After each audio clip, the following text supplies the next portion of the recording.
Alhamdulillah, wassalatu wassalamu ala rasulillah Muhammad ibn Abdillah wa ala alihi wa ashabihi wa mawalah wa man tabi'ahum bi ihsanin ila yaumil qiyamah wa ba'd.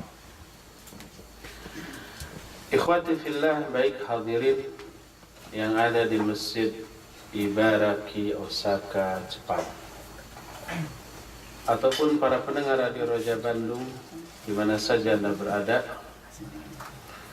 Alhamdulillah, kita masuki sesi kedua di waktu 11:30 waktu Osaka atau 11:30 waktu Indonesia Barat, melanjutkan kajian tentang kiat menghadapi fitnah di akhir zaman.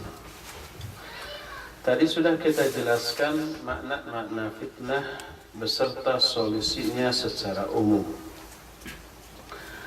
Kita sekarang masuk kepada pembicaraan tentang fitnah di akhir zaman. Fitnah di akhir zaman atau fitnah di semua zaman secara umum terbagi kepada dua bagian. Pertama, fitnah diniyah. Fitnah diniyah adalah fitnah agama, seperti fitnah lisan yang melanggar larangan agama dalam hal tersebut, ghibah, namimah gitu ya, berdusta dan seterusnya. Seperti fitnah firqah dan ta'assub dan yang lain-lainnya. Adapun fitnah kedua, fitnah dunyawiyah. Fitnah dunyawiyah ini ada 3 macam.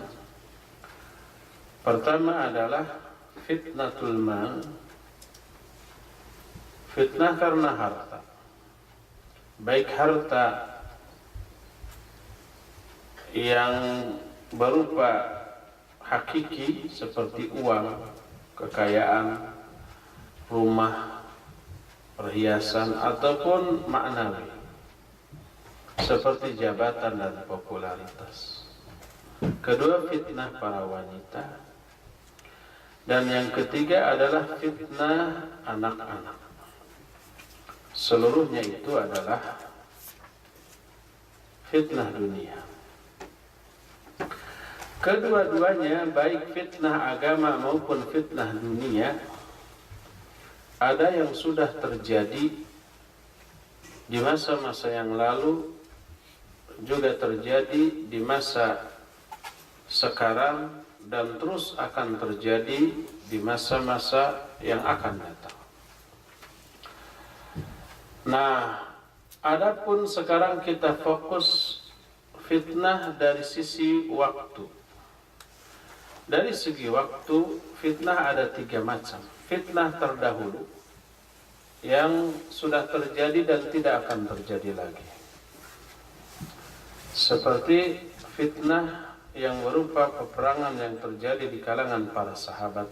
Adanya perang Jamal, adanya perang Siffin, dan seterusnya, termasuk munculnya nabi-nabi palsu di zaman itu. Kedua, fitnah yang terus berlangsung dulu, sekarang, dan mungkin akan terus terjadi di masa yang akan datang. Dan yang ketiga disebut fitnah mukbilah, fitnah yang akan terjadi di masa-masa yang akan datang. Inilah yang menjadi fokus bahasan kita. Adapun fitnah mukbilah atau fitnah yang terjadi di masa yang akan datang di akhir zaman beragam, tapi secara umum ada 4. Yang pertama, fitnatul haraj. Fitnah al-haraj. Haraj maknanya adalah pembunuhan. Kedua, fitnatul mamat. Fitnah kematian. Nanti akan ada rincian apa yang dimaksud dengan fitnah kematian, sehingga kita oleh Rasul SAW berlindung di dalam sholat ya. Wa min fitnatil mahya wal mamat. Ketiga, fitnah dajjal. Dan yang keempat adalah fitnah kubur. Tapi masing-masing keempat fitnah beranak pinak, melahirkan fitnah-fitnah yang lahir dari keempat fitnah ini. Kita akan memulai pembicaraan dari fitnah yang pertama, yaitu fitnah al-haraj. Di akhir zaman nanti akan banyak al-haraj di kalangan para manusia. Makna al-haraj adalah pembunuhan.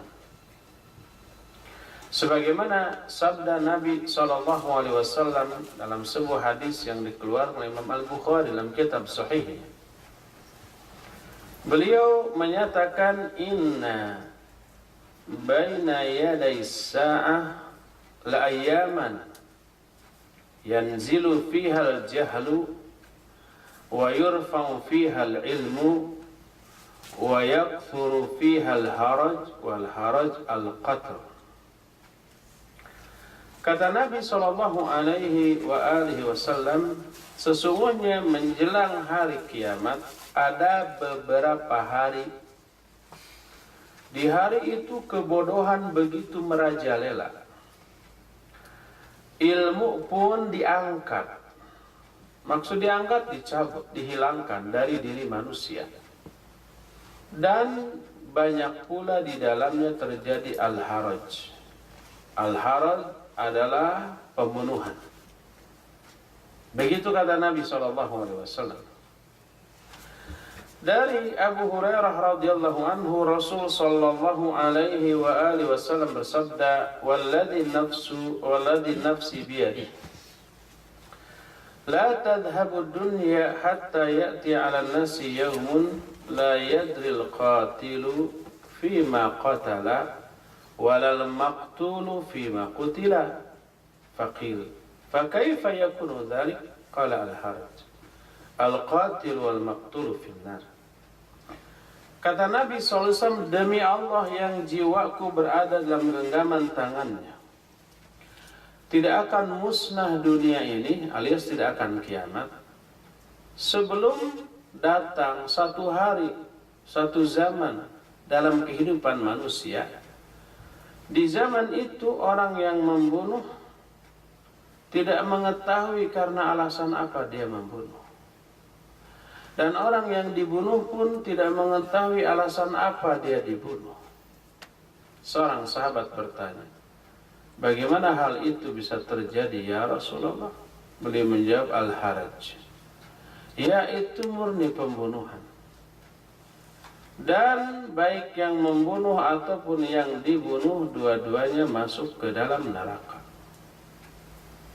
Hadis ini sahih diriwayatkan oleh Imam Muslim dalam Sahih Muslim, Kitabul Fitan wa Ashratis Sa'ah, bab la taqumus sa'ah hatta ila akhirih.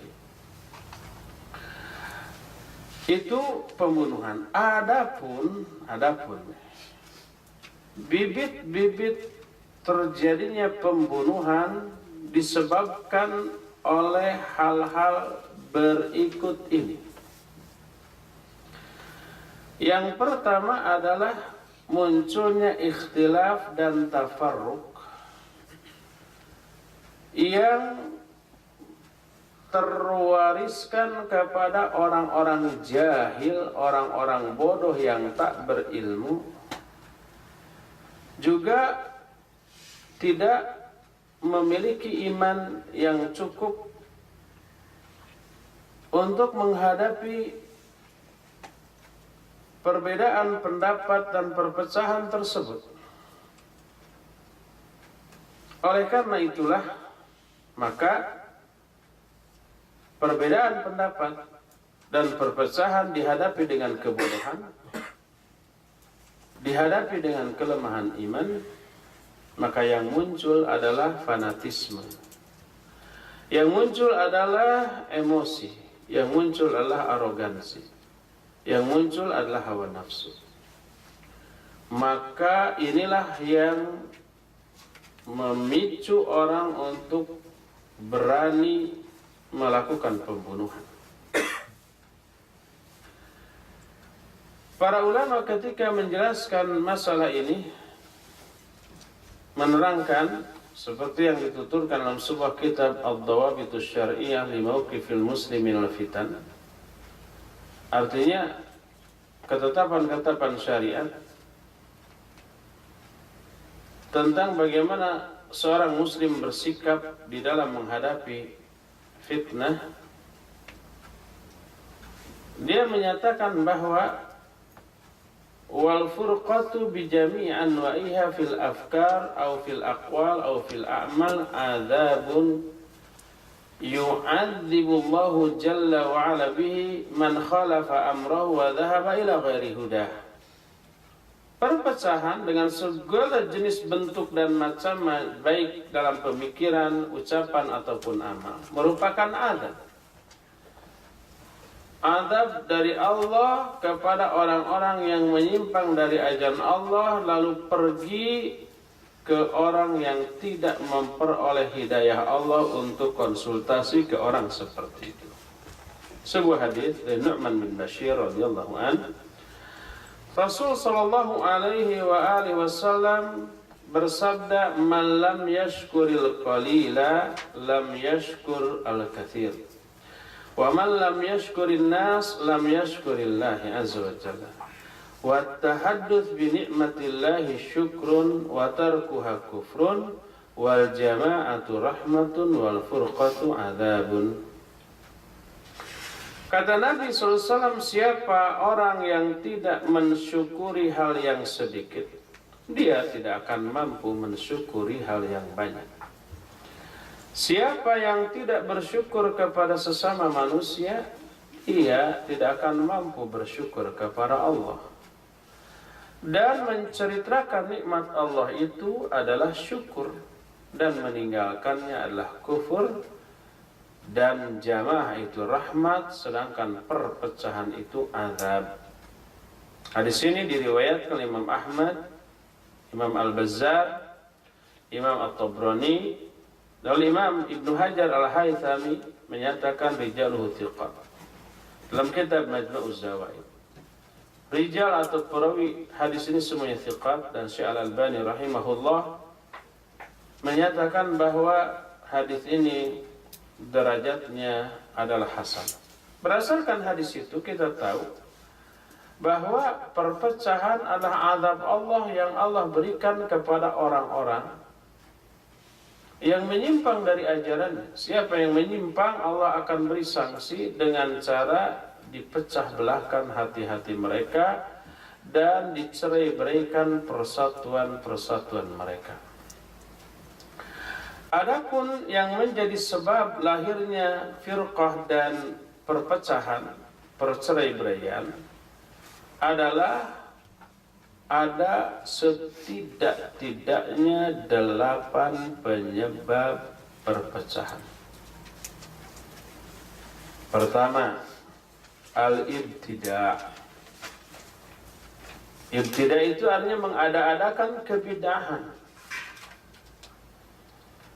Kebidahan ini merupakan penyebab segala macam bencana, bibit segala macam fitnah. Dulu Nabi masih hidup, para sahabat bersatu padu. Seluruh sahabat berpegang teguh kepada Quran dan Sunnah secara benar. Tak ada perpecahan, tak ada perselisihan, tak ada gontok-gontokan, hasad, dengki, kebencian, permusuhan, semuanya hilang. Yang ada bersaudara, yang ada bersatu, yang ada ta'awun 'alal birri wat taqwa. Setelah Nabi SAW meninggal, diganti dengan Abu Bakar, maka persatuan kaum muslimin sedikit merenggang. Ada yang murtad, ada yang mau berdiri sendiri, tidak mau taat kepada Abu Bakar As-Siddiq. Tapi Abu Bakar As-Siddiq bertindak tegas, diberantas semua. Yang nggak bayar zakat diperangi, yang murtad juga diperangi, yang tidak mau taat diperangi. Akhirnya terselamatkanlah umat di dalam zona persatuan yang masih utuh. Meninggal Abu Bakar, diganti Umar, diganti Utsman. Nah, baru ketika khalifah yang ketiga terbunuhnya Utsman bin Affan, pintu fitnah mulai terkuak dengan lebih lebar. Lahirlah orang-orang yang berani menentang kebijakan khalifah. Mulai lahir pemikiran-pemikiran baru yang didasarkan kepada ra'yu dan hawa nafsu. Maka perpecahan pun semakin melebar sekali fitnah dan kebidahan muncul sampai hari kiamat. Itu fitnah dan kebidahan tidak akan pernah lenyap dari muka bumi sampai sekarang. Makin lama zaman ini berkembang, makin banyak ragam dari kebidahan dan perselisihan yang terjadi di kalangan kaum muslimin. Ini yang pertama. Nabi SAW menyatakan, ya'ti ala nasi zamanun al-mumsikuna fihi bisunnati kal-qabidi alal jamr. Kata beliau, akan datang kepada manusia suatu zaman, orang yang berpegang teguh kepada sunnahku di zaman itu seperti orang-orang yang sedang memegang bara. Kenapa? Karena dia akan berbenturan dengan orang yang sudah meninggalkan sunnah. Orang meninggalkan sunnah berarti terjerumus ke dalam bid'ah. Berbenturanlah. Maka terjadi perpecahan di kalangan kaum muslimin antara ahlus sunnah dengan ahlul bid'ah. Dan ini menjadi hukum alam yang terus berlangsung sampai akhir zaman, sampai zaman kita.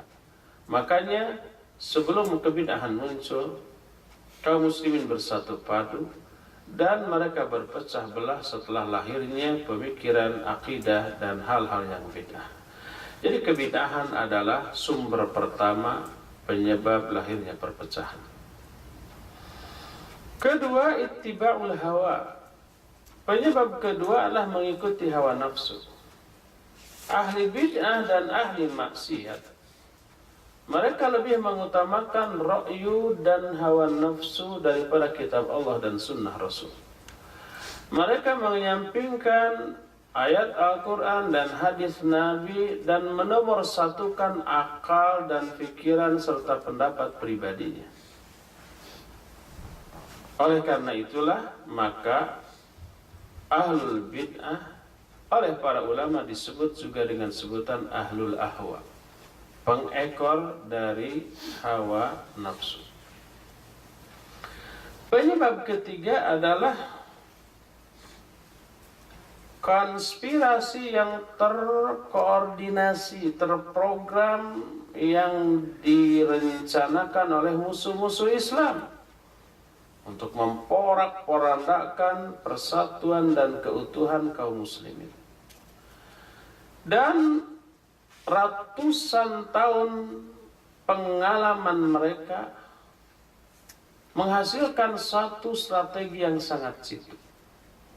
Jangan porak-porandakan kaum muslimin dari luar. Begitu kaum muslimin dihantam dari luar, mereka akan solid bersatu padu. Kalau sudah bersatu, kekuatan mereka tak bisa dipatahkan oleh kekuatan apapun. Jumlah yang sedikit dari kaum muslimin mampu membendung fitnah apapun bila mereka bersatu. Tapi cerai-beraikan mereka, luluh lantakan iman mereka, lontarkan dan sebarkan syubhat tentang pemahaman agama mereka, jauhkan mereka dari ajaran yang mereka yakini, jauhkan dari Quran, jauhkan dari sunnah, secara otomatis imannya melempem. Secara otomatis mereka terjerumus dalam syubhat dan syahwat. Maka secara otomatis dengan sendirinya mereka akan bercerai-berai. Mereka tidak mempedulikan Islam dan akhirat. Mereka hanya mengejar dunia dan kepentingan pribadi. Melemahlah mereka. Quran dan sunnah bagi kaum muslimin ibarat air bagi ikan. Untuk membunuh ikan jangan dikejar-kejar di kolam, lalu ditangkap, lalu ditusuk dengan pisau, nggak akan bisa. Tapi pisahkan saja itu ikan dari air, biarkan dia menggelepar, lama-lama dia akan mati. Kan begitu. Kalau susah ditangkap di kolamnya, keringkan kolamnya. Dibedahkan kata orang Sunda. Setelah kering dia menggelepar, mati sendiri. Jangan bunuh umat Islam di tengah-tengah puncak keimanan dengan berpegang teguh kepada Quran Sunnah. Jangan. Pisahkan saja mereka dari Quran Sunnah, mereka akan hilang identitas keislamannya. Setelah hilang, ibarat macan ompong. Tak bertaring, tak berkuku, apa yang ditakuti dari macan ompong seperti itu. Mau gigit, maling geli, gitu ya. Mau nyakar, juga serasa digaruk. Jangankan membunuh, melukai pun tidak. Akhirnya jadi barang mainan. Coba kalau ada macan atau singa segede apapun, taringnya digunting, kukunya digunting. Kayak kucing, enak. Kucing aja masih suka nyakar ya. Nah ini walaupun gede tapi ompong nggak ada kukunya, digelitik-gelitik sama kita. Mau gigit, ayo gigit ompong ini, nggak apa-apa. Kan gitu. Jadi mainan itu. Inilah yang ketiga. Penyebab keempat, bu'dul muslimin anil fahmi sahih li usul tashri'il Islam wal aqidatil islamiyah as-sahihah. Penyebab keempat, jauhnya kaum muslimin dari pemahaman yang benar tentang ajaran Islam dan jauhnya kaum muslimin dari akidah yang benar dengan sebab kebodohan mereka, dengan sebab kesalahan mereka dalam hal cara memahami Islam. Islam dipahami bukan dengan alat. Islam dipahami dengan filsafat. Islam dipahami dengan otak. Islam dipahami dengan perasaan. Islam dipahami dengan dugaan-dugaan. Islam dipahami dengan intuisi. Itu bukan alatnya. Membedah sesuatu dengan alatnya bagaimanapun akan merusak yang dibedah daripada bermanfaat. Coba mangga. Kupas itu mangga dengan alatnya, pisau dengan ukuran yang sedang dan tajam. Baru kulit-kulitnya dibuang, dagingnya dimakan, kemudian bijinya ya dibuang, ditanam. Tapi kalau mau ngupas mangga, bukan dengan alat, dengan palu. Digetokin aja. Hancur itu mangga. Salah, palu bukan alat, ambil gergaji. Digergaji. Bukan alatnya juga. Salah, buang gergaji, ambil kikir. Dikikir, hancur juga. Salah, buang kikir, ambil linggis. Diapakan? Totok begitu. Itu hancur. Nggak akan termakan, nggak akan terambil faedah dan manfaatnya. Hancur itu mangga. Begitu juga hal lain selain mangga, bila dikupas bukan oleh alatnya, bukan bisa diambil manfaatnya, tapi malah hancur, merusak barang yang akan kita kupas. Jadi jauhnya kaum muslimin dari pemahaman Islam yang benar menyebabkan mereka terjerumus ke dalam kebidahan, ke dalam kesalahan, ke dalam penyimpangan. Bila Islam difahami secara salah, juga diaplikasikan secara salah. Bila aplikasi dari Islam salah, maka itu bukanlah Islam. Sesuatu yang bukan Islam, maka tidak akan menakutkan setan, tidak akan menakutkan orang kafir, dan tidak akan menjadi senjata yang dahsyat untuk meluluh lantakan kekuatan orang kafir. Inilah penyebab yang keempat. Penyebab yang kelima adalah tarkul qiyami biwajibatil amri bil ma'ruf wan nahyi 'anil munkar wal munasahati li ulatil umur wal a'immah wa dhawi sya'an fil ummah wa wuqu'il mudahana fid din. Meninggalkan amar ma'ruf nahi munkar, meninggalkan menasihati ulil amri, dan bermudahanah di dalam agama. Bermudahanah itu artinya berbasa-basi, bertoleransi terhadap semua penyimpangan. Menjilat kayak begitu ya. Nah, itu juga penyebab timbulnya perpecahan antara mereka yang demikian dengan mereka yang istiqamah. Ulil amri begitu salah bukannya dinasihati empat mata, malah dihujat di depan massa. Mengobarkan kebencian dan permusuhan kepada pemimpin yang akan mengurus urusan dunia mereka. Kebencian mayoritas rakyat kepada pemimpin melahirkan ketidaktaatan sekalipun dalam hal yang baik. Tidak ada lagi wibawa, maka runtuhlah kekuatan mereka. Keenam, at-ta'assub lil ashkhas ta'assuban a'ma. Fanatik buta kepada person. Bukan fanatik kepada ajarannya, tapi kepada person. Pokoknya kalau berasal dari dia pasti benar lah. Siapa yang menyalahkan dia, dia salah, kan gitu. Rasul sallallahu alaihi wasallam dalam hadis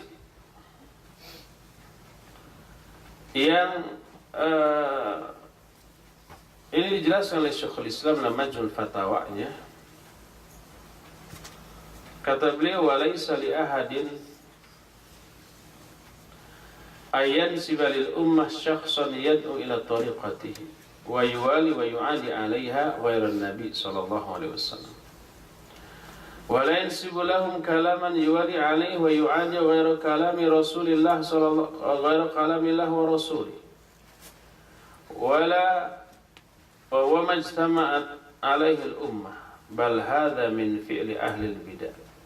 Alladzina yansibuna lahum shakhsan aw kalaman yufarriquna bihi bainal ummah yuwalluna bihi ala dhalikal kalam aw tilkal sunnah wa yu'adun. Tidak ada seorang pun di kalangan kaum muslimin yang boleh mengkultuskan satu person lalu mengajak manusia untuk fanatik kepada person itu. Dia memusuhi pihak lain atau berkasih sayang dengan pihak lain dilihat dari kesamaannya dalam berfanatik kepada person itu. Kecuali kepada Nabi SAW. Ya, kepada Nabi harus mengajak orang untuk mengikuti Nabi SAW, mencintai beliau. Memusuhi orang karena memusuhi Nabi, mencintai orang karena mencintai Nabi SAW. Juga tidak boleh orang mengajak fanatik kepada ucapan siapapun selain ucapan Allah dan Rasul. Tidak boleh orang mencintai orang lain atau memusuhi karena fanatisme kepada ucapan seseorang, kecuali ucapan Allah dan Rasul. Ya. Oleh karena itulah, maka ta'assub yang seperti ini dengan ta'assub buta termasuk di antara penyebab timbulnya perpecahan. Nah, perpecahan ini akan muncul di akhir zaman. Dan ternyata zaman kita adalah zamannya. Ada nggak perpecahan sekarang? Bukan ada lagi, banyak tidak terhitung. Dan inilah termasuk fitnah akhir zaman. Nah, lalu apa solusinya? Solusi dari fitnah ini adalah memperhatikan sebab-sebab lahirnya perpecahan, ya, mengakibatkan kita akan tahu solusinya. Sebuah hadis yang diriwayatkan oleh Imam At-Tirmidzi dalam kitab Sunannya dengan sanad yang sahih. Nabi alaihi salatu wasallam bersabda, "Alaikum bil jama'ati wa iyyakum wal furqata. Fa inna asy-syaitana ma'al wahid wa huwa ma'al itsnain abad. Man arada bihububatil jannah falyalzamil jama'ah. Man sarrathu hasanatuhu wa sa'at sayi'atuhu fadzalikumul mu'min." Wajib kalian berjamaah dan tinggalkan perpecah belahan, karena syaitan akan memburu orang yang sendirian, dan dari yang dua orang setan lebih menjauh. Siapa orang yang menghendaki keindahan surga, hendaklah dia menetap dalam jamaah. Dalam hadis lain yang diriwayatkan Imam Ibnu Majah dalam kitab Sunannya, hadis ini sahih dan jalannya sangat banyak. Nabi alaihi salatu wasallam bersabda, "Iftaraqatil yahudu ala 71 firqah, fawahidatun fil jannah wa 70 fil nar. Wa iftaraqatin nasara ala 72 firqah, fa 71 fil nar wa wahidatun fil jannah. والذي نفس محمد بيده لتفترق أمتي على 73 فرقة واحدة في الجنة و72 في النار قيل يا رسول الله من هم قال الجماعة. Kata Nabi SAW, umat Yahudi berpecah belah menjadi 71 golongan. Satu golongan di surga, 70 di neraka. Apakah hadis ini menjadi dalil bahwa orang Yahudi sekarang ada yang masuk surga berdasarkan hadis ini?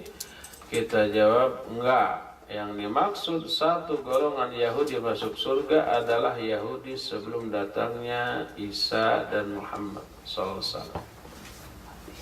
Sebelum datangnya Nabi Isa, orang Yahudi berpecah belah sampai 71 golongan. Yang benar cuma satu. Sisanya keliru dan di neraka. Demikian juga Nasara terpecah belah menjadi 72 golongan. 71 ke neraka, 1 ke surga. Ini juga sebelum datangnya Islam. Demi Allah yang zat yang jiwa Muhammad berada di dalam genggaman tangan, umatku pasti akan berpecah belah menjadi 73 golongan. Nah, 1 golongan di surga, 72 di neraka. Ditanya, siapa mereka ya Rasulullah? Dijawab al-jamaah. Jadi, berdasarkan hadis-hadis yang barusan, solusi dari firqah adalah menetap dalam jamaah. Timbul pertanyaan, apa dan siapa itu jamaah? Tafsir jamaah yang diterangkan oleh para ulama adalah ahlul ilm. Jamaah itu ulama, jamaah itu ahli fiqih, ahli hadis. Oleh karena itu, berkata Al-Imam Al-Bukhari dalam kitab Sahihnya, ketika menafsirkan Al-Quran surah Al-Baqarah 143, wa kadzalika ja'alnakum ummatan wasata. Demikianlah kami telah jadikan kalian sebagai umat pertengahan. Berkata Imam Bukhari,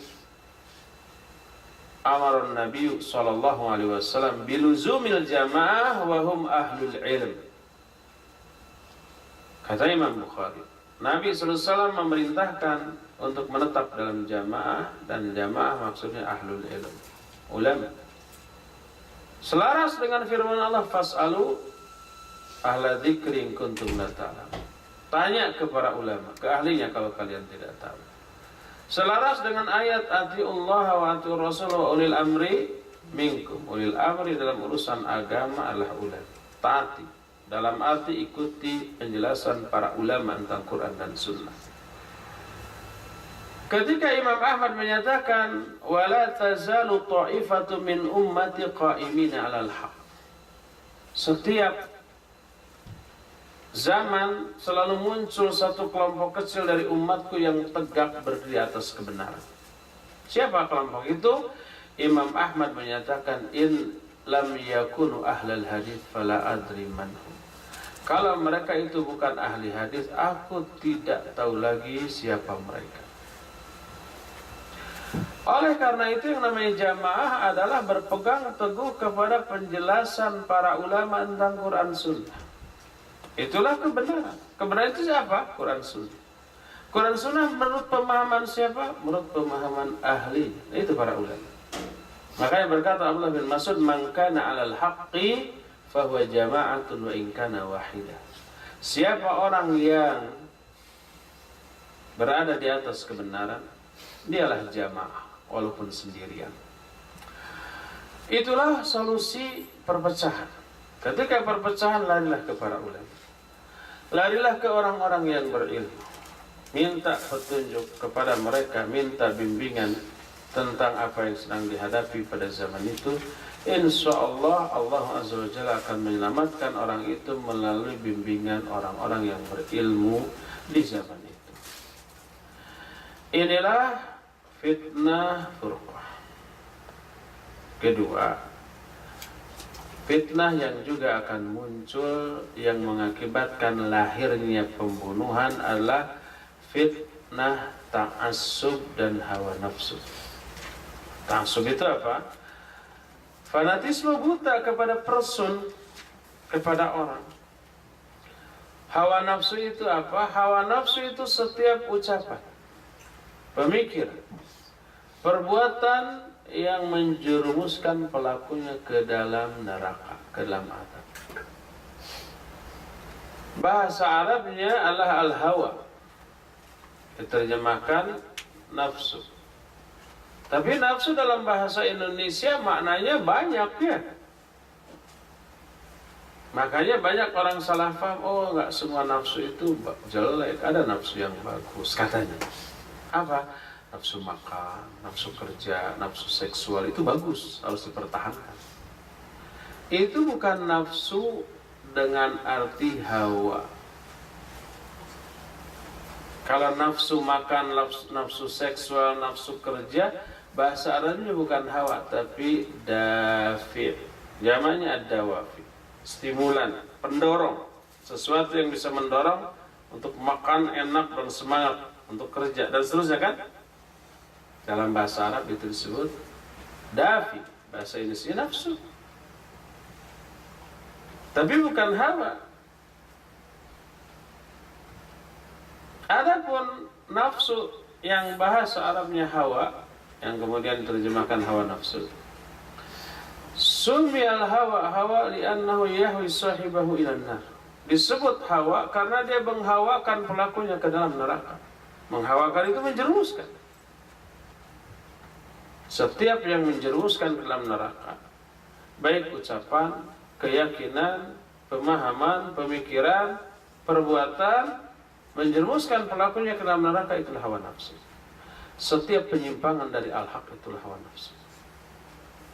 Otak dalam yang dipakai untuk memahami Quran Sunnah langsung tanpa ilmu, itu hawa nafsu. Ya. Itu juga fitnah yang menyebar merata hampir seluruh kaum muslimin kecuali orang-orang yang Allah kehendaki.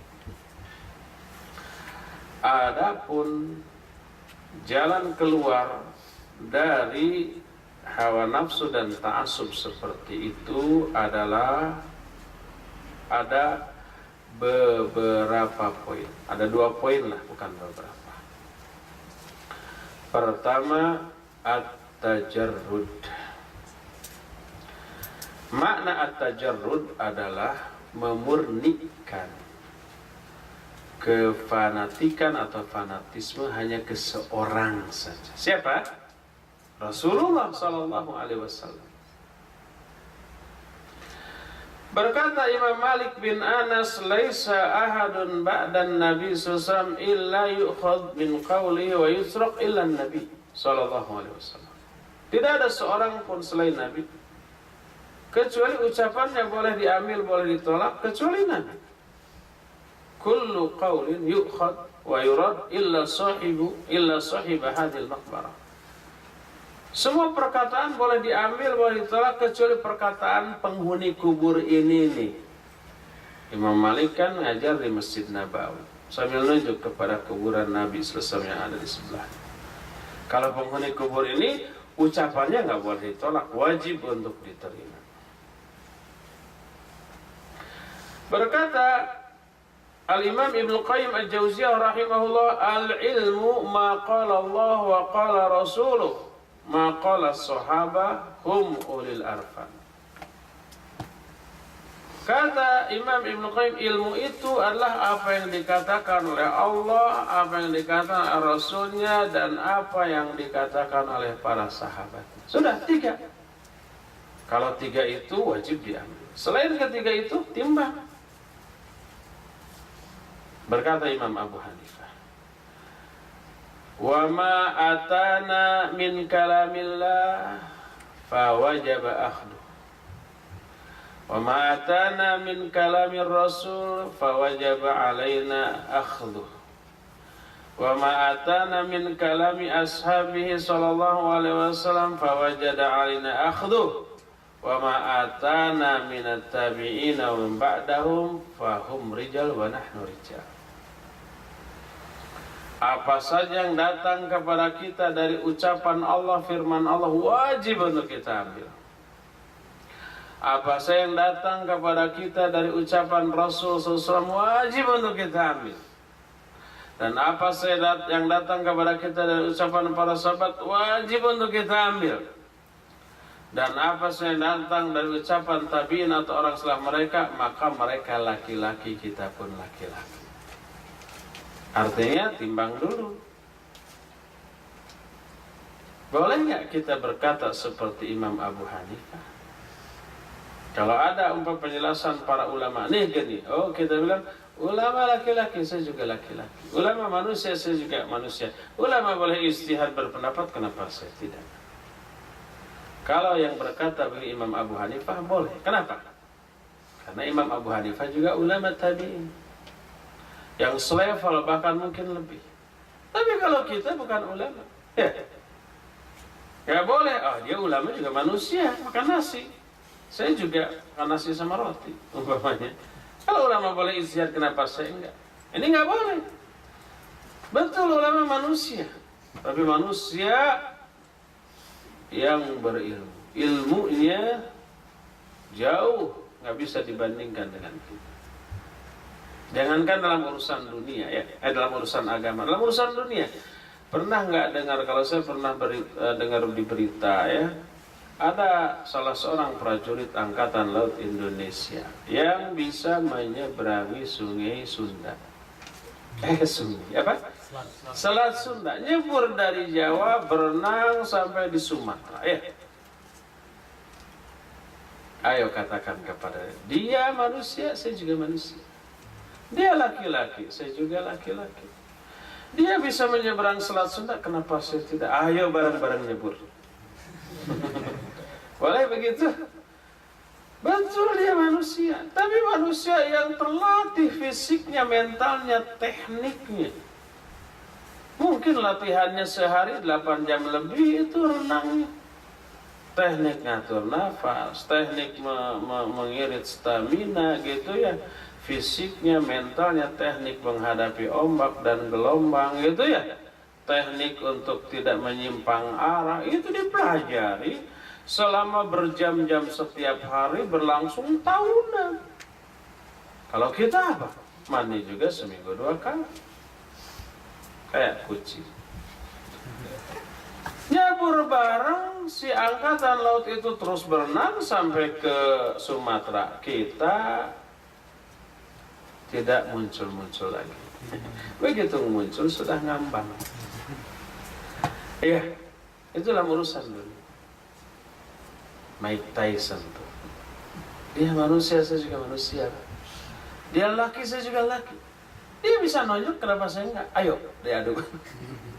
Mungkin sambil merem sama tangan kiri aja gitu ya. Kita nonjok sampai secapainya, dia cuma senyum. Kita yang compare. Dia belum nonjok. Betul, dia manusia, tapi manusia yang latihan tinjunya sehari berapa jam?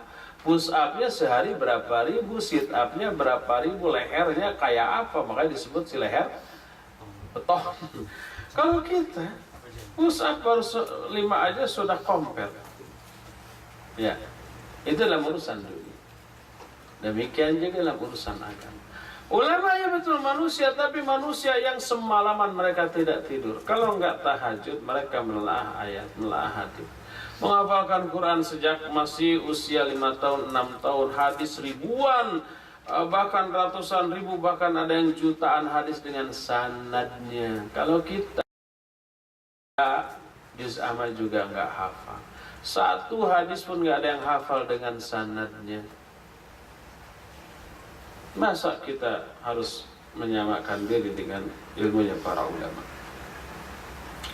Inilah yang pertama. Solusi yang pertama tajarrud.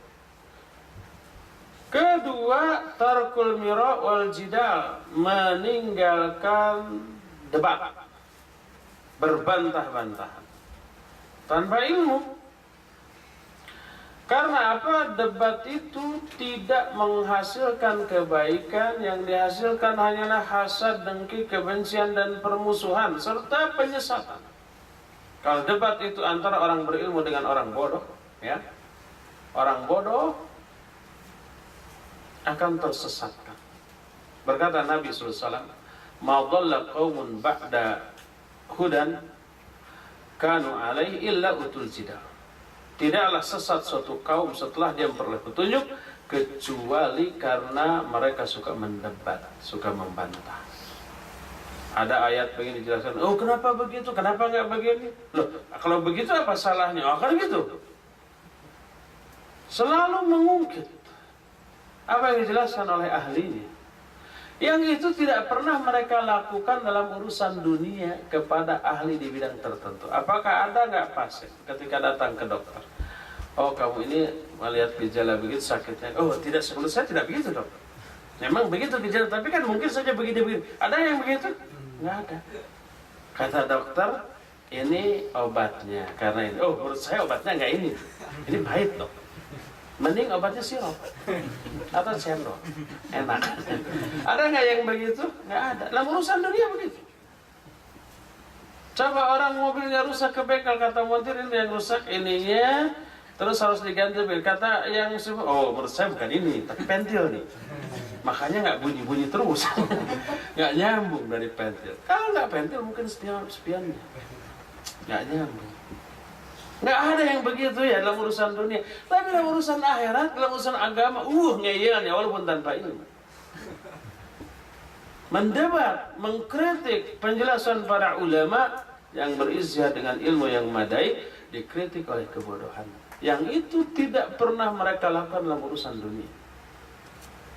Nah, dalam urusan agama karena ada unsur setan tadi, oleh setan disupport untuk membantah.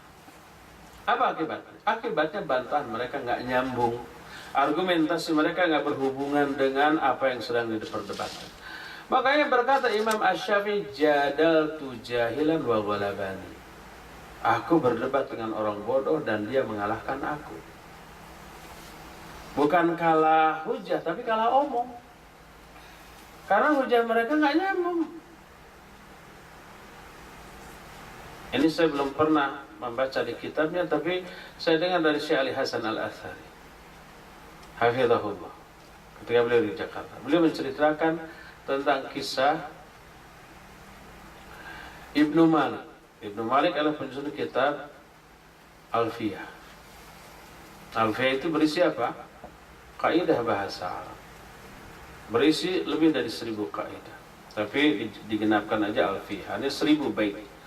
1000 bait yang isinya berisi kaidah. Dalam nahwu, dalam sharaf juga ada tajwid, ada sedikit balaghah gitu. Beliau ahli dalam bahasa. Menjelang akhir hayatnya beliau pulang ke kampungnya. Di tengah jalan Jumat, sholat Jumat di suatu masjid, dia melihat imam atau khatib salah di dalam baca ayat.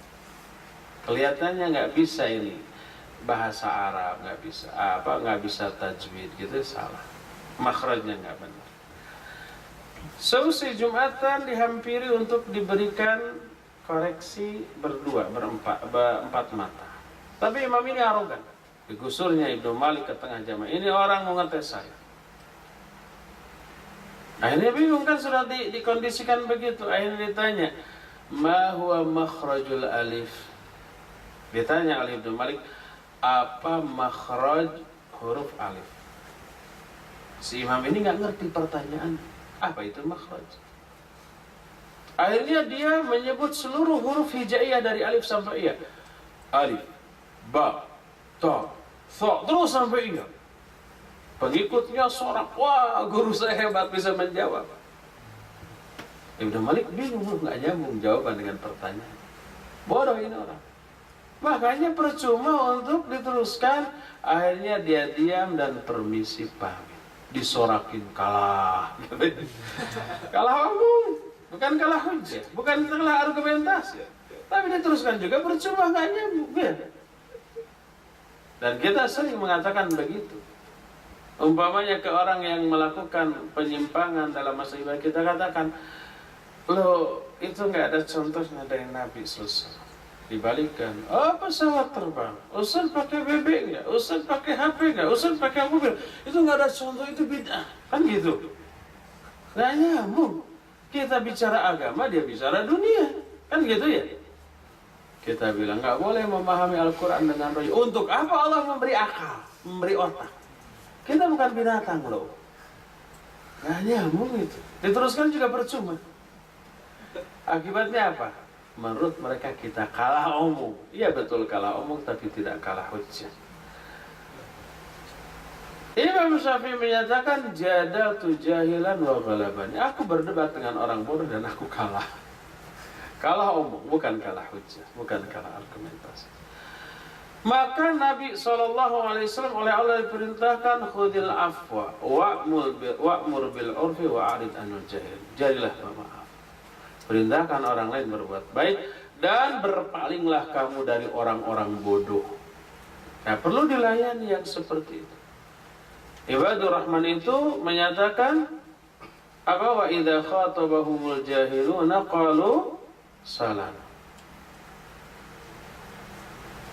Ada orang yang menyatakan Ustaz itu mestinya musyawarah dengan Ustaz Anu, karena pendapat Ustaz itu bahaya.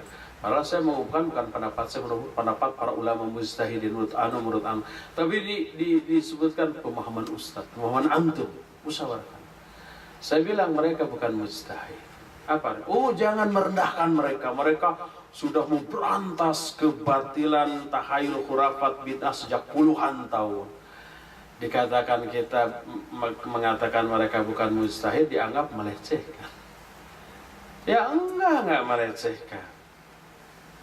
Tapi mendudukkan mereka pada posisi yang sebenarnya. Nggak nyambung dengan yang seperti itu ya. Maka tinggalkan. Nggak perlu dilayani. Walaupun mereka bilang, oh nggak bisa ngomong lagi itu kalah. Ini dialami oleh para ulama zaman dahulu. Ya. Tinggalkan perdebatan. Perdebatan hanya memanaskan hati. Perdebatan hanya memanjangkan angan-angan keburukan atas orang yang menjadi lawan debat kita. Nanti dalam sholat itu kita mikir, nyusun argumentasi gimana cara nanti berargumentasi mengalahkan orang itu. Jadi sholat dijadikan media untuk menyusun strategi debat. Rusak agama kita, tinggalkan. Fa'arid anil jahilin. Ya. Nah, itu beberapa penyebab lahirnya apa? Penyebab lahirnya pembunuhan. Nah, sekarang bagaimana solusi atau jalan keluar dari fitnah al-haraj tadi? Pertama adalah i'tizalul fitnah, jauhi fitnah. Kalau api fitnah sudah menyala, sudah berkobar di kalangan kaum muslimin sampai pada taraf saling mencela, saling membenci, mendengki, menggelari gelar-gelar yang buruk, keluarlah kita dari zona tersebut. Diamlah, tutuplah mulut. Itu yang lebih selamat. Berdasarkan hadis dari Abu Hurairah radhiyallahu anhu, Rasul alaihi salatu wasallam bersabda, satakunu fitnatun al-qa'idu fiha khairu minal qa'im wal qa'imu fiha khairu minal mashi wal mashi fiha khairu minas sa'i. Man tasharrafa laha tastashrifuhu faman wajada maljan aw ma'adan falya'id bih. Kata Nabi SAW akan muncul fitnah. Orang yang duduk di zaman fitnah itu lebih baik daripada orang yang berdiri. Lebih pasif mana duduk dengan berdiri? Lebih pasif duduk, lebih aktif berdiri. Orang yang berdiri di zaman fitnah itu lebih baik daripada orang yang berjalan. Orang yang berjalan di zaman itu lebih baik daripada orang yang berlari. Duduk, berdiri, berjalan, berlari itu simbol keterlibatan. Makin sedikit keterlibatan kita dalam fitnah itu lebih baik. Makin aktif kita berkiprah dalam fitnah itu lebih baik. Faman tasyarrafa laha. Makna faman tasyarrafa laha adalah man tatalla'a laha bi ayyatasadda wa yata'arrad laha wa la yu'ridu anha. Siapa orang yang menelaah, menyelidiki untuk melibatkan diri ke dalamnya dan tidak berpaling dari fitnah itu, ikut menerjunkan diri padahal dia bukan ahlinya, ya, maka tasrifuhu, dia akan binasa, tenggelam di lembah fitnah tersebut. Maka siapa orang yang menemukan tempat berlindung, maka hendaklah dia berlindung di tempat itu. Inilah solusi pertama dari fitnah. Yaitu apa? Menjauhi fitnah. Jangan melibatkan diri. Apalagi dengan bekal ketidaktahuan. Banyaknya orang saling tuduh ini, tuduh itu, dan kita nggak tahu, diam lebih selamat. Dalam hadis lain riwayat Imam Bukhari, dalam kitab Sahih Bukhari, ya'ti 'alan nasi zamanun khairu malir rajulil muslim al-ghanam yatba'u biha shaghaful jibal wa mawaqi'il qatar yafirru bidinihi minal fitan. Akan datang kepada manusia suatu zaman, harta terbaik bagi seorang muslim di zaman itu adalah kambing. Dia mengikuti kambingnya ke lereng-lereng gunung, ke dasar-dasar lembah. Dia lari menyelamatkan agamanya dari fitnah. Tujuan utama menghindarkan diri dari fitnah adalah agar tidak terjerumus dalam kezaliman kepada sama muslim. Baik itu umpamanya saling mencela, saling menuduh dengan tuduhan-tuduhan tanpa bukti, saling membenci, saling memusuhi, apalagi saling bunuh. Semua itu haram. Ya ayyuhalladzina amanu la yaskhar qaumun min qaum asa yakunu khairan. Wala nisa'u min nisa' asa yakuna khairan minhun. Wala talmizu anfusakum wala tanabazu bil alqab. Bi'sal ismul fusuq ba'da al-iman. Wa ma lam yatub ulaika humudh dhalimun. Ya ayyuhalladzina amanu ijtanibu kathiran min adh-dhann inna ba'dha adh-dhanni itham wala tajassasu wala yaghdab ba'dukum ba'dha ayuhibbu ahadukum ay ya'kula lahma akhihi maitan fakarihtum. Jangan saling mencela, jangan saling menghina, jangan memberi gelar-gelar yang buruk, jangan suudzon, jangan tajasus, jangan gibah, jangan fitnah. Dalam perselisihan semuanya ada. Karena perselisihan orang saling menghina, saling tuduh, saling memberi gelaran-gelaran yang buruk, saling suudzon, saling menggibahi, saling memfitnah. Semuanya ada ya. Semua yang melanggar ayat Allah SWT. Puncaknya saling bunuh. Kata Nabi SAW, "Idza tawajahal muslimani bisayfihima fakilahuma min ahlin nar." Bila dua orang muslim berhadapan-hadapan dengan membawa pedangnya masing-masing, kedua-duanya dalam neraka. Yang membunuh dan yang terbunuh di neraka. Seorang sahabat bertanya, "Fahadal qatil, fama balal maqtul?" Ya, yang membunuh layak dia masuk neraka karena membunuh. Kenapa yang dibunuh juga masuk neraka? Dijawab, "Li'annahu kana harisun ala qatli sahibi." Karena dia tadinya juga berusaha gigih untuk membunuh kawan lawannya. Tapi karena lawannya gesit gitu ya, ditusuk dia menghindar, dibacok dia menangkis. Pas kita mau bacok lagi, kebuluan gitu ya, mati duluan. Ini menunjukkan niat yang sudah diikhtiarkan sama dengan yang mengamalkannya walaupun tidak kesampaian. Dosanya sama. Niatnya membunuh tapi nggak kesampaian karena lawannya lincah. Dosanya sama dengan membunuh. Walaupun pembunuhan itu tidak terjadi tapi sudah diikhtiarkan tuh. Seseorang mau mencuri, sudah nyungkil jendela orang, ketahuan ronda, maling, kabur. Dosanya sama dengan kalau dia sudah jadi mencuri. Karena sudah diikhtiarkan, bukan sekedar niat. Dan inilah yang berbahaya ya. Jadi yang pertama adalah apa? I'tizal fitnah, menjauhi fitnah. Jangan libatkan diri dalam fitnah. Nabi SAW menyatakan, man hamala alaina silah falisabil. Siapa orang yang mengusung pedang untuk melawan sesama muslim, maka dia bukanlah umat kami. Kedua, solusi kedua, kasrus suyuf. Patahkan itu pedang. Kalau kita punya pedang, patahkan. Kalau punya granat, diapakan ya? Dihancurkan. Dimatikan aja, gimana caranya? Apa dibuka gitu, dibongkar, asal hati-hati jangan sampai waktu dibongkar meledak. Kalau kita punya senapan, patahkan. Agar jangan sampai kita nanti terhasut lalu menggunakannya untuk membunuh. Ya. Nih, ini sabda Nabi SAW dalam salah satu hadis diriwayatkan oleh Imam Muslim dalam kitab sahihnya. Beliau bersabda, innaha satakunu fitan,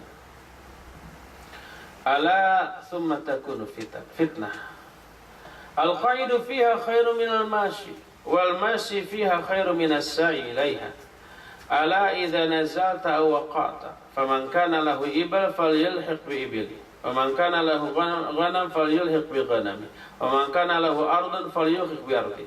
Faqala rajul, ya Rasulullah, ara'aita man lam yakun lahu ibal wala ghanam wala ard? Qal ya'madu ila sayfi fayadukku ala haddihi bihajar thumma liyanju in istata'in najah. Allahumma hal ballagtu, Allahumma hal ballagtu. Qala faqala rajulun, ya Rasulullah, ara'aita in ukrihtu hatta tutlaqa bi ila ahadi saffaini aw ihda fi'atain fadarabani rajulun bisayfihi aw yaji'u sahmun fayaqtuluni. Qala yabu bi ithmihi wa ithmik yakunu min ashabin nar. Coba perhatikan hadis ini. Akan muncul nanti beberapa fitnah, kemudian akan muncul lagi fitnah berikutnya. Berlapis, beruntun. Orang yang duduk di zaman itu dari fitnah, artinya tidak melibatkan diri, itu lebih baik daripada orang yang berdiri. Orang yang berdiri lebih baik daripada orang yang berlari. Kalau kamu umpamanya singgah atau diam, maka siapa yang memiliki unta, ikuti untanya. Lebih baik menggembalakan unta daripada ikut terlibat. Siapa yang memiliki kambing, gembalakanlah kambingnya, ikuti itu kambingnya. Siapa yang memiliki tanah, garap aja tuh tanahnya, daripada apa? Terlibat dalam fitnah. Berkata seseorang, ya Rasulullah, bagaimana pendapatmu kalau orang itu nggak punya unta, nggak punya kambing, nggak punya tanah? Nah, mungkin garap tanah orang atau ikut kambing orang. Kata Nabi SAW, dia ambil pedangnya, lalu dia hantamkan bagian yang tajamnya ke batu sampai patah. Ya, kemudian selamatkanlah dirinya semaksimal yang dia bisa. Ya Allah, apakah aku sudah menyampaikan? Ya Allah, apakah aku sudah menyampaikan? Berkata lagi seorang, wahai Rasulullah, bagaimana kalau aku dipaksa untuk ikut ke salah satu di antara dua pihak? lalu aku enggan. Ya, aku tidak mau. Lalu orang yang mengajakku membunuhku dengan pedangnya, atau datang anak panah yang mengenaiku lalu membunuhku. Jadi karena nggak ikut, dibunuh. Seperti zaman sekarang, kalau nggak ikut mereka ditahdir. Kalau nggak ikut menahdir, ditahdir. Gitu ya. Apa kata Nabi SAW? Akan dipikulkan dosa dia berserta dosamu, lalu orang itu menjadi penghuni neraka. Dosa kita diambil, dipikulkan ke dia tuh, enak kita. Ya, dibunuhnya nggak enak, sakit. Tapi efeknya enak. Dosa kita diambil, dipikulkan kepada dia, bebas, bersih dari dosa. Inilah orang yang yang tidak melibatkan diri ke dalam fitnah. Senjatanya dipatahkan, jangan sampai terpergunakan. Kalau senjatanya berupa omongan, tutup ini omongan. Berkata Imam An-Nawawi rahimahullah, qila al-murad bi kasri sayf haqiqatan ala zahiril hadith liyasudda ala nafsi bab hadzal qital. Yang dimaksud dengan mematahkan pedang adalah makna hakiki berdasarkan zahir hadis ini, untuk mencegah dirinya membuka pintu peperangan.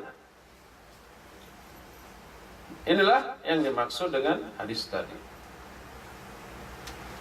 Dalam hadis lain, setelah Nabi menjelaskan bahwa orang yang duduk lebih baik daripada yang berdiri lebih baik dari yang berjalan, dan seterusnya, fakassiru suyufakum wa qatti'u awtarakum wadribu suyufakum bil hijar fa in dukhila ala ahadikum falyakun ka khair ibni adam. Patahkan busur, patahkan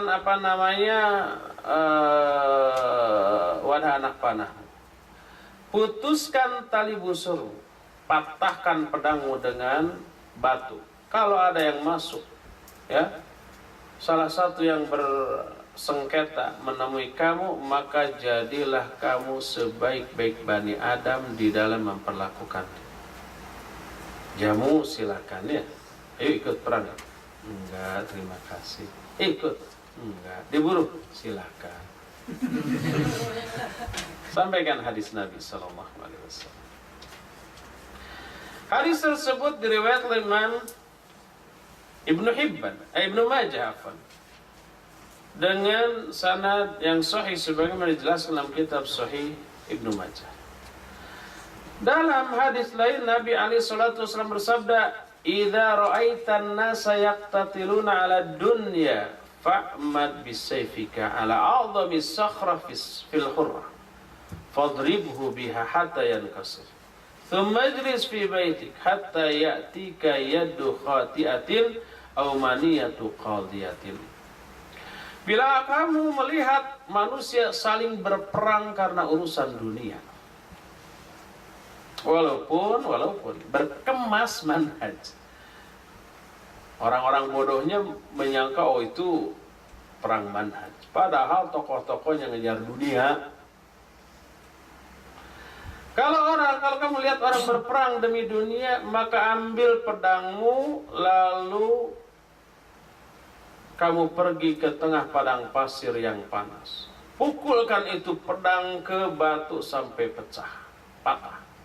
Kemudian duduklah kamu diam di rumahmu, sampai datang kepadamu tangan orang pendosa yang membunuhmu, atau datang kematian yang telah Allah tetapkan untukmu.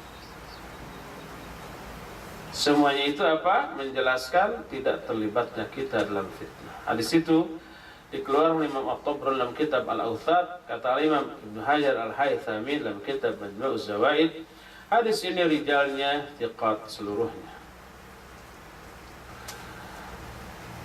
Itulah yang keberapa? Coba yang kedua, solusi ketiga. Hifdzul lisan anil khawdi fiha. Menjaga lisan jangan sampai terlibat dalam membicarakan urusan fitnah yang sedang terjadi.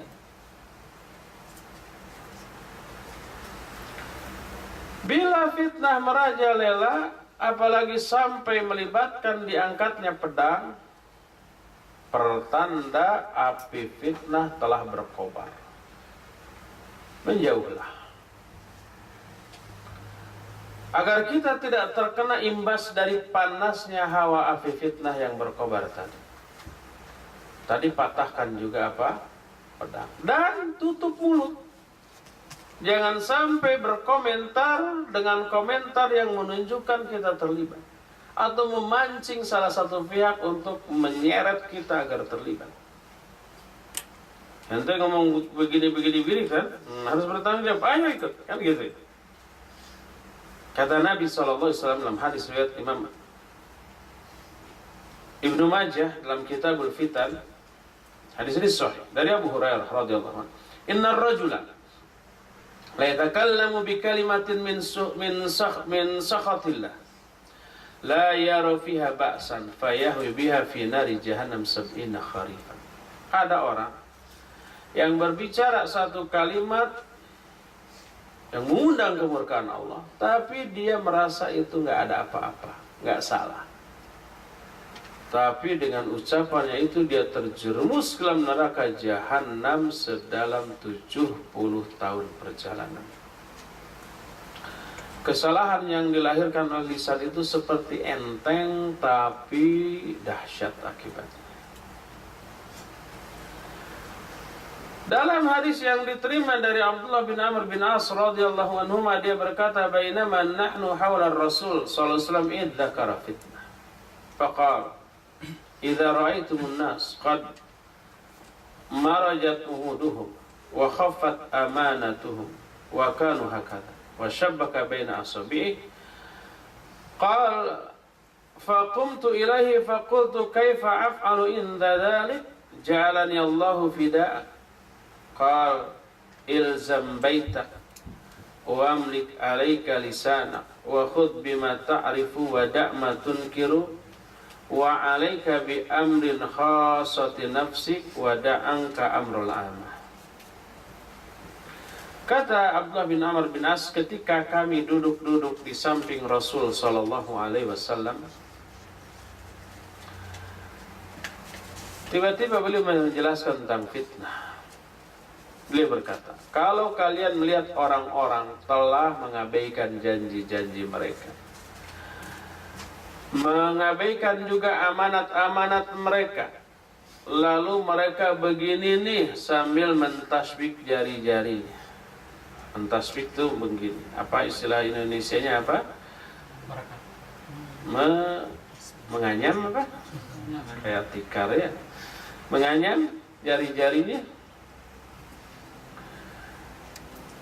Lalu aku berdiri, kata Abdullah bin Amr bin As, apa yang harus aku lakukan ketika hal itu yang semoga Allah menjadikan aku sebagai tebusan bagimu ya Rasulullah. Kata beliau, tetaplah kamu di rumahmu, jaga olehmu lisanmu, ya. Khudh bima ta'rif wa da'ma tunkir. Lakukan apa yang menurut kamu sudah kamu ketahui dan tinggalkan apa yang tidak kamu ketahui. Terus perbuatlah atau kerjakan urusan pribadimu dan tinggalkan urusan umat yang tidak ada kaitan dengan dirimu. Jangan libatkan dalam urusan fitnah. Tinggalkan, urus diri sendiri. Walaupun diri sendiri yang diurus itu urusan dunia. Seperti tadi, siapa yang punya kambing, gembalakan kambing. Siapa yang punya unta, gembalakan unta. Siapa yang punya tanah, garap tanah. Dan itu urusan dunia. Itu lebih baik untuk menghindarkan fitnah. Walaupun urusan dunia diniatkan untuk menafkahi keluarga, maka itu bernilai ibadah. Hadis yang barusan diriwayatkan Imam Abu Daud dengan sanad yang sahih sebagaimana dijelaskan dalam kitab Sahih Sunan Abu Daud. Itulah yang keberapa? Yang ketiga, solusi ketiga ketika menghadapi fitnah haraj. Bunuh-bunuhan, celak-celakan, tuduh-tuduhan, hina-hinaan, terus memberi gelar-gelar dengan gelar-gelar yang Yang buruk sekebun binatang bisa keluar itu, si sapi, ya, si onta, si burung, si ayam, dan seterusnya. Yang tidak layak dilakukan kecuali oleh preman-preman yang tidak kenal agama. Tapi Ustadz pun ngomong begitu kalau fitnah sudah berkobar, memenuhi dada dan hati mereka. Yang semoga Allah Azza wa Jalla menyelamatkan kita semua dari fitnah itu. Ini sudah habis waktu untuk menjelaskan. Tinggal tersisa waktu untuk bertanya jawab. Baik, kita akan break dulu dengan tanya jawab. Walaupun break ini bisa menghabiskan seluruh waktu yang tersisa, karena banyaknya pertanyaan.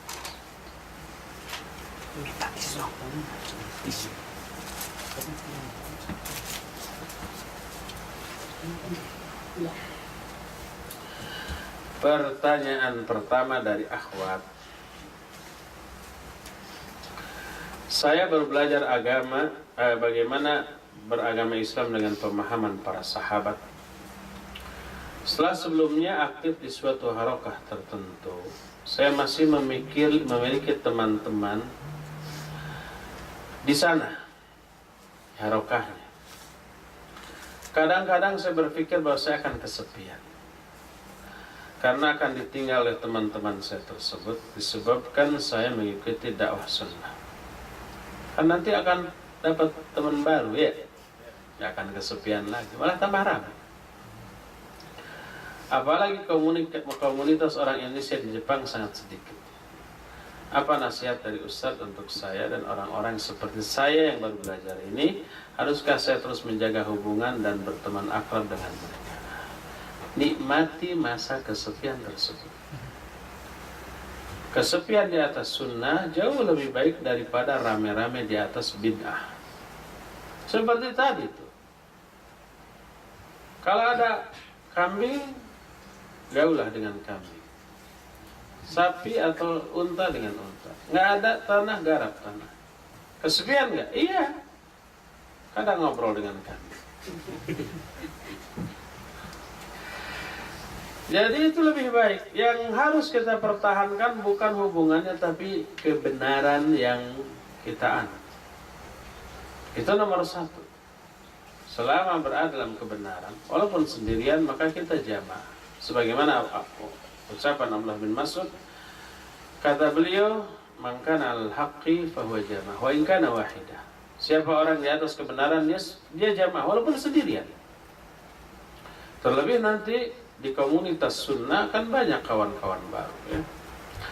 Boleh nggak berhubungan dengan kawan-kawan lama? Sebatas mendakwahi boleh. Tapi kalau komunikasi dengan mereka ketika mendakwahi malah madarat, timbul saling celak, saling maki, saling menuduh, tinggalkan. Bukan komunikasi itu yang kita cari, tapi maslahat dari hubungan. Kalau hubungan dan komunikasi madarat, maka hindarkan madarat walaupun tidak berkomunikasi. Tapi kalau komunikasi itu maslahat, silakan berkomunikasi. Wallahu a'lam. Juga dari ahwat. Akhir-akhir ini sering terjadi pembunuhan massal di berbagai tempat. Iya gitu? Cuma di Suriah, ya? Seringkali melibatkan orang yang sakit mentalnya. Apakah ini termasuk dalam hadis bahwa akan banyaknya pembunuhan di akhir zaman? Iya, termasuk. Bukan karena perkara agama. Tadi sebutkan yang membunuh nggak tahu apa alasannya dia harus membunuh. Kadang-kadang dari tatapan bisa saling bunuh, ya. Bersenggolan sedikit bisa saling bunuh. Umpamanya ini dua orang yang preman berpapasan, nggak saling kenal, menatap. Langsung melotong, ngapain lihat-lihat? Dia jawab, mata-mata gue. Saling bunuh itu. Ditanya, kenapa kalian saling bunuh? Gak tahu tuh. Iya, itu termasuk.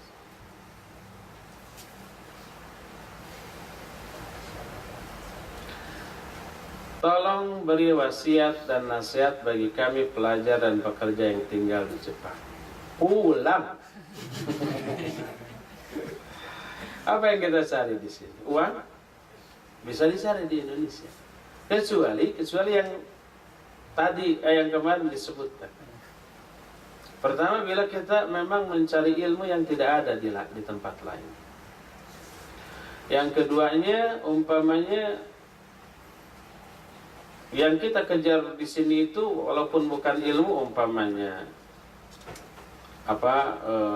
berobat yang tidak ada di tempat lain, boleh. Terus ketiganya, kalau memang kita kesini untuk memainkan peranan di dunia dakwah, saya membuka lahan dakwah di sini. Saya tidak bisa dakwah, tapi dengan mengkoordinir pengajian, mengundang ustadz yang kompeten, bisa semarak. Akhirnya dakwah Islam merebak, dakwah sunnah menyebar. Ya, kalau itu bagus. Tapi kalau kesini mencari ilmu yang di negeri Islam ada, atau hanya mencari uang yang bisa dicari di negeri lain, maka tidak ada alasan untuk tinggal di sini. Kalau masih belum memikirkan untuk pulang, karena dengan pulang lebih madarat, ya maksimalkan maslahat dan minimalkan madarat selama di sini. Selama di sini, walaupun di sini bisa mengikuti kajian lewat internet, lewat streaming, lewat YouTube, lewat website para asatidzah dan para ulama. Intensifkan itu.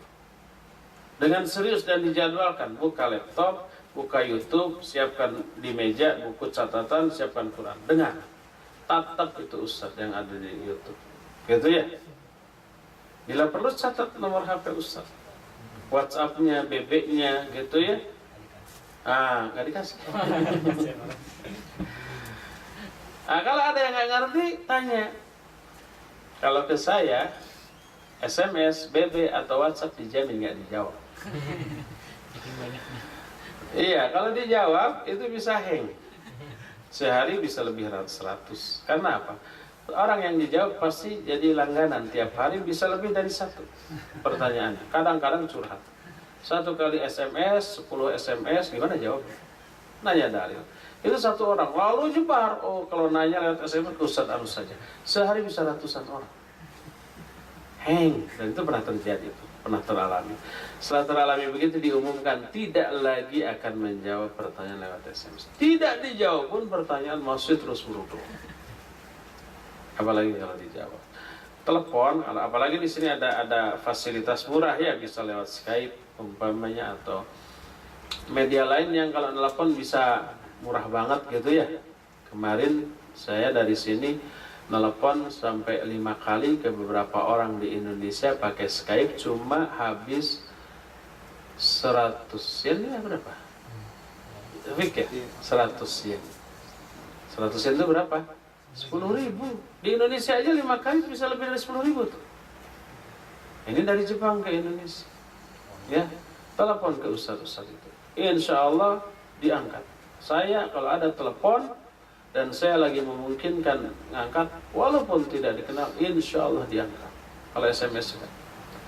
Kecuali kalau lagi nyetir, atau lagi di motor, atau lagi di WC, atau lagi kajian seperti yang nggak akan diangkat, nanti telepon lagi kalau nggak diangkat.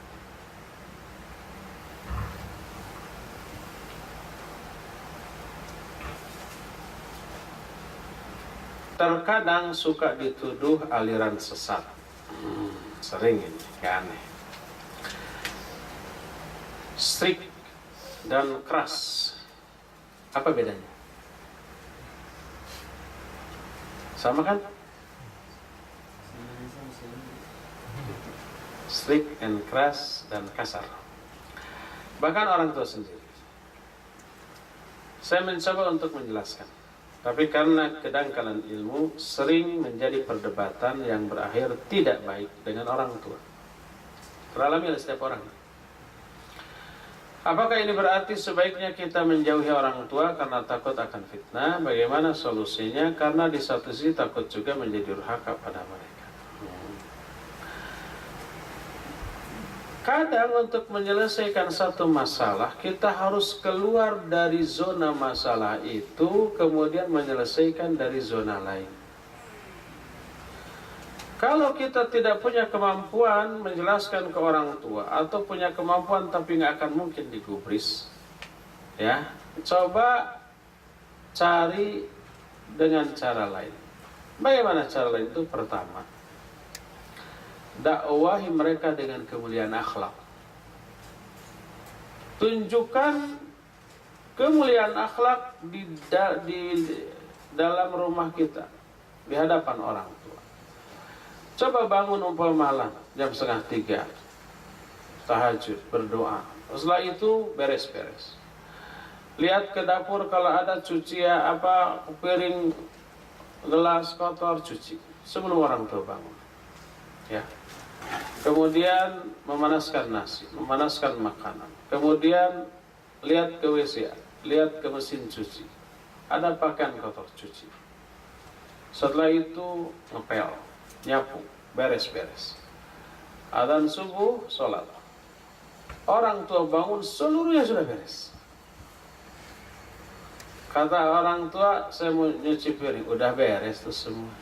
Oh, kalau gitu saya mau nyuci baju, udah dijemur. Kalau begitu saya mau nak nasi, udah matang mah. Saya mau menghangatkan lauk-lauk, udah hangat. Ini kopi, silakan. Akan marah nggak orang tua? Enggak. Kalau dia pelajar, rajin belajar, raih prestasi yang bagus. Perhatikan orang tua. Begitu orang tua sedang masak, mah saya bantu ya. Apa yang bisa saya bantu? Ngupas bawang, ngiris bawang, ngarendos teh apa?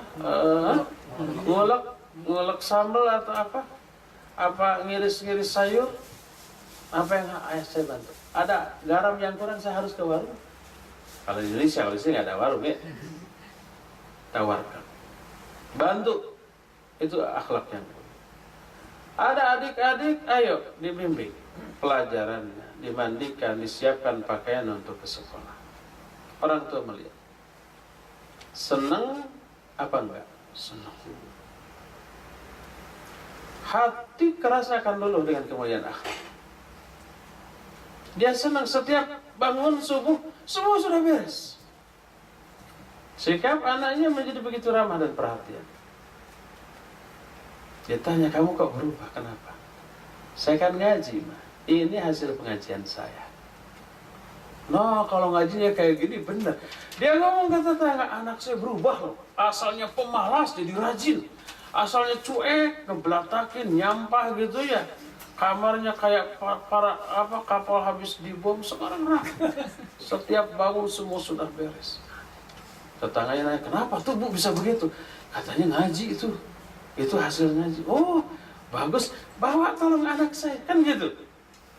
Nanti orang tuanya, oh kamu bagus hasil ngajinya. Bawa adik kamu. Ajak kakak kamu.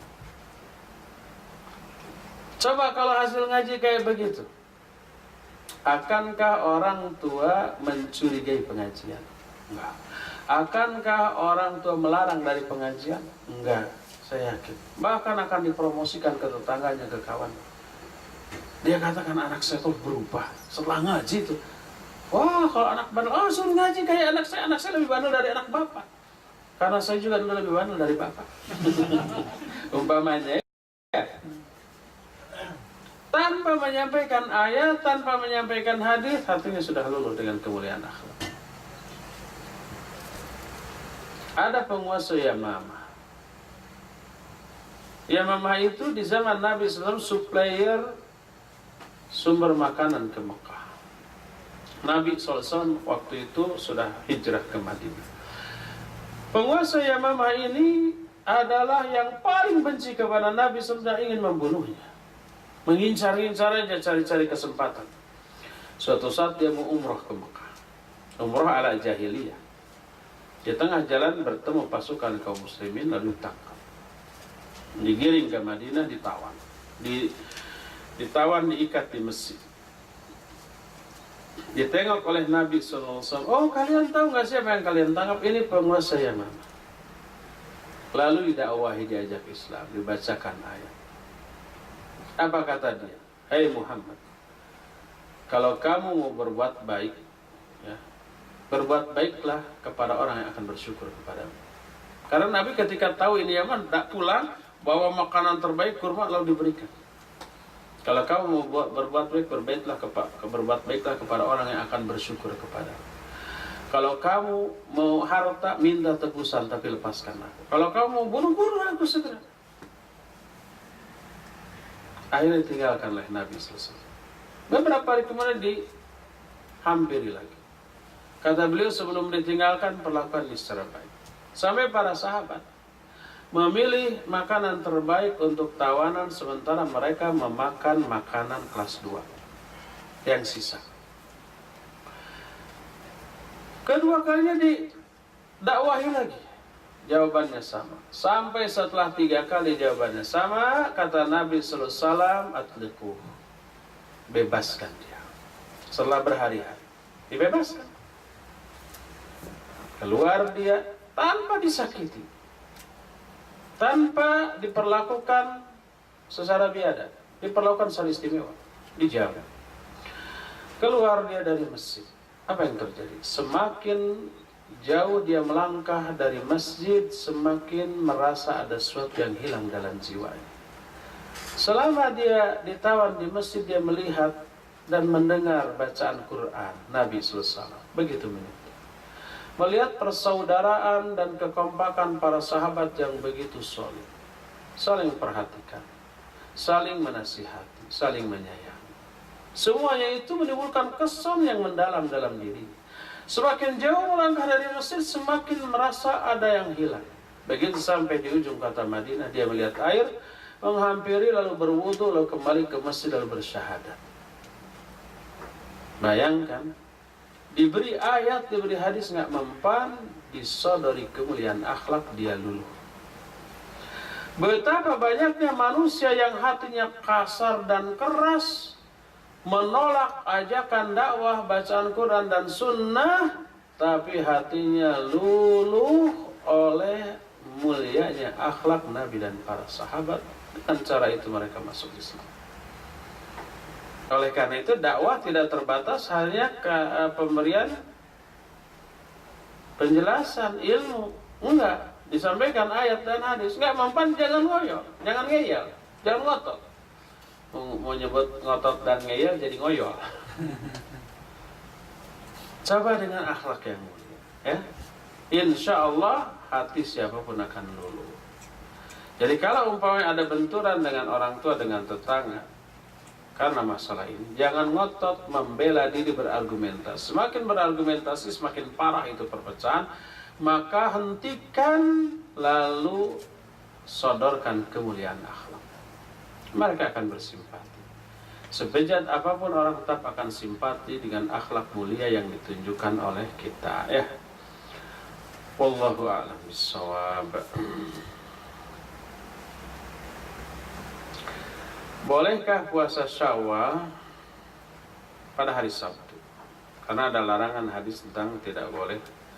Ini ikhtilaf, tapi yang lebih selamat tidak. Berdasarkan hadis riwayat Imam Abu Daud yang sahih, la tasumu yaumas sabt illa fi maqturidha 'alaikum. Jangan kalian saum pada hari Sabtu kecuali saum yang diwajibkan. Yang diwajibkan itu qada atau nadar. Kalau bukan qada atau nadar, jangan. Baik itu umpamanya saum Arafah yang jatuh hari Sabtu, saum Muharram yang jatuh hari Sabtu, atau Syawal. Semua yang sunnah jangan. Itu lebih selamat. Walaupun ada ulama yang membolehkan hal itu. Jadi kalau umpamanya akhwat punya hutang Ramadan pas hari Sabtu, qada aja dulu. Di qada pada hari Sabtu karena itu fardu, dibolehkan. Wallahu a'lam. Setan dapat melihat kita, tapi kita tidak dapat melihat setan. Apakah setan juga bisa membaca isi hati kita dan apa yang kita pikirkan? Enggak. Apa buktinya? Buktinya ketika Nabiullah Sulaiman alaihi salatu wassalam sudah meninggal, tapi tetap duduk di singgasana. Setan tahu enggak? Enggak. Dan ini sebagai jawaban ketika setan dari kalangan jin, termasuk jin terjat, jin ifrit, saat itu mengklaim ke orang-orang, kami tahu isi hati manusia. Dibuktikan dengan itu.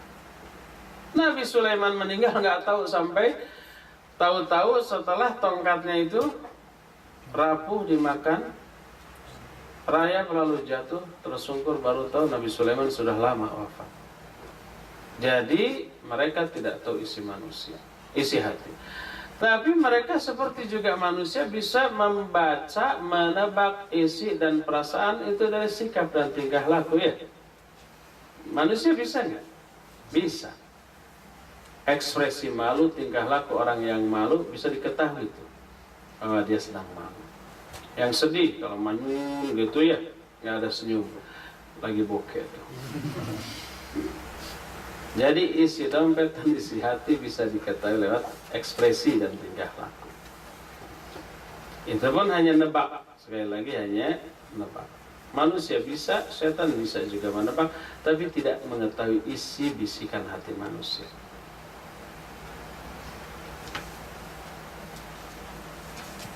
Terakhirnya ada dua. Di komunitas Indonesia sekitar kami sering diadakan acara kumpul-kumpul. Seringkali isinya hanya ngobrol dan makan. Ajak-ajak dong. Kami ingin menghindari datang ke acara tersebut, namun merasa segan dengan teman-teman. Apakah yang harus kami lakukan? Iya. Kalau kita bisa menyelipkan dakwah, hadir dan selipkan dakwah. Kalau obrolannya bagus, baik, tukar informasi, tukar pengetahuan gitu ya. Nah, termasuk bisa kita selipkan dakwah, silahkan datang. Kalau maslahat, manfaatkan. Tapi kalau madarat, isinya ghibah, isinya gosip, isinya biasanya kalau ahwat berkumpul 10 kata pertama lurus. Kata ke-11 bicaranya ikhwan. Ikhwan begitu. Kalau para bujangan ngumpul 10 kata pertama lurus, kata ke-11 baru nyelapet dengan kata akhwat. Ke-20 murni seluruhnya akhwat. Kalau madarat sebenarnya jangan ikut. Beberapa teman berusaha untuk menghalangi teman lain yang bersuamikan atau beristrikan orang Jepang untuk belajar dakwah sunnah karena tuduhan keras dan tidak cocok untuk mu'alaf Jepang yang masih belajar Islam. Bagaimana cara menjawab tuduhan ini? Jawab dengan realita. Kenapa mu'alaf tidak cocok? Paling cocok. Karena apa? Karena Islam itu melalui pemahaman as-salafus saleh memperlakukan mu'alaf lebih spesial daripada perlakuan yang sudah lama muslim. Mu'alaf berhak memperoleh zakat. Mu'alaf boleh lebih fokus untuk diberikan bimbingan tentang ajaran Islam. Mu'alaf lebih harus diperlakukan dengan kemuliaan akhlak melebihi perlakuan kepada muslim yang lain. Coba Nabi SAW ya, ketika ada orang yang baru masuk Islam melakukan kesalahan fatal, namanya Muawiyah bin Al-Hukam. Dia salat, di dalam salatnya ada orang yang bersih. Dia mendoakan yarhamukallah. Kalau lagi salat, para sahabat melotot. Diperlakukan, dipelototin begitu, dia nggak enak hati, lalu berkata, masya'nukum tanduruna ilai, ngapain kamu melotot saya? Padahal lagi apa? Salat.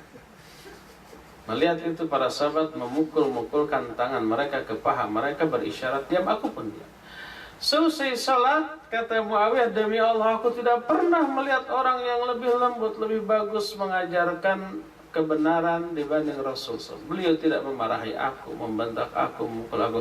Beliau hanya menyatakan, inna hadis salat la yasluhu fiha min kalamin. Semuanya dalam salat ini tidak layak ada ucapan manusia di dalamnya.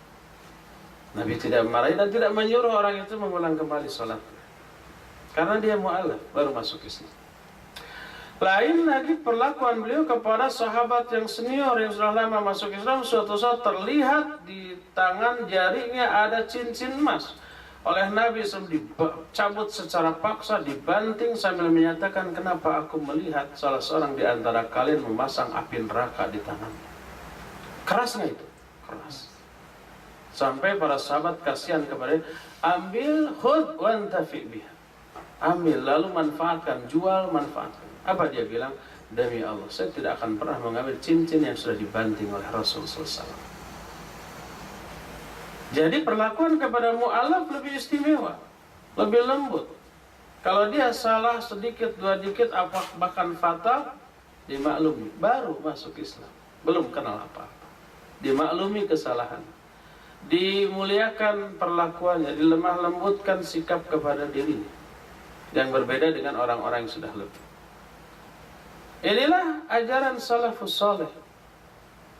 Oleh karena itu tidak ada alasan kalau salaf gak cocok bagi mu'alaf, kasar dan keras. Kata siapa kasar? Salaf itu lembut, akhlaknya mulia, itu yang diajarkan. Adapun kalau ada yang begitu, itu oknum, bukan salafnya, tapi oknumnya. Dan kita berlepas diri dari oknum seperti itu. Jadi jawab tujuan itu dengan bukti bahwa kita tidak seperti itu, ya.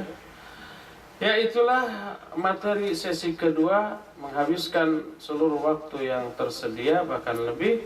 Nanti kita akan lanjutkan ke sesi ketiga menuju ke kematian, gitu ya. Subhanakallahum bihamdik asyhadu an la ilaha illa anta astaghfiruka wa atubu ilaika. Alhamdulillahirabbil alamin. Wassalamualaikum warahmatullahi wabarakatuh.